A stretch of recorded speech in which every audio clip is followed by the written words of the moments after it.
Taille de la vigne, identifier bourgeons, rameaux et sarments. La culture du raisin nécessite une coupe annuelle pour obtenir des fruits. Le pépiniériste Vincent Zère énumère les principes de base. Il y a deux types de bois.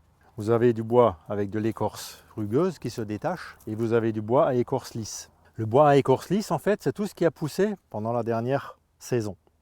Le bois à écorce rugueuse, c'est tout ce qui a poussé pendant les saisons précédentes. Si on prend maintenant un sarment à écorce lisse, on observe qu'il y a dessus un certain nombre de bourgeons, bien visibles. Ces bourgeons-là ne se réveilleront que l'année suivante, après avoir passé un hiver. Ces bourgeons-là donneront chacun une pousse verte, un rameau vert, qui portera des raisins. Les bourgeons moins bien visibles, qui sont au point d'insertion du sarment, sont en général très peu ou pas du tout fructifères. Si le sarment principal gèle ou meurt ou est cassé, un de ces bourgeons-là prendra le relais et la vigne pourra continuer son cycle. Les premiers bourgeons, en partant de la base du sarment, sont moins fructifères que les suivants.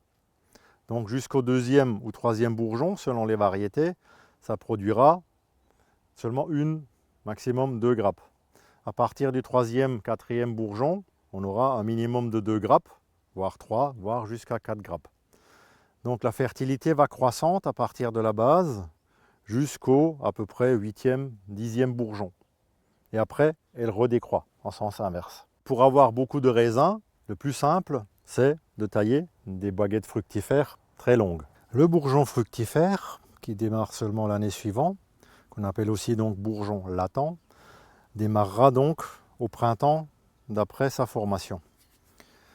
À peu près, il se réveille vers la mi-avril et les pousses vertes commencent à sortir fin avril, début mai. Cette pousse verte est appelée un rameau tant qu'il est vert. À partir du moment où il se transformera en bois, pendant le mois d'août, on parlera de sarment. Nous avons, avant d'avoir le sarment, le rameau vert.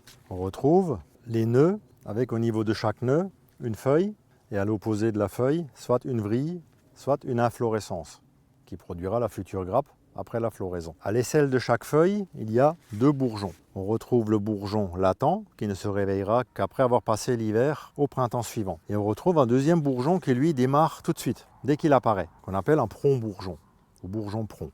La petite pousse restera limitée, très petite, parce que son développement est inhibé par le bourgeon terminal, qui est tout au sommet du rameau et qui assure son allongement. Tant que le rameau s'allonge, la vigne peut donc chercher le soleil, le bourgeon terminal produit des hormones qui interdisent au prompt-bourgeon de pousser plus que quelques centimètres. Si d'aventure le rameau est décapité, les prompt-bourgeons ne sont plus inhibés et ils se développent avec priorité à ceux qui sont le plus près du soleil. Si le prompt-bourgeon a démarré tôt et a formé les grappillons tôt, ils ont encore des chances de mûrir avant la chute des feuilles. Ici nous avons un sarment qui a été coupé très tôt.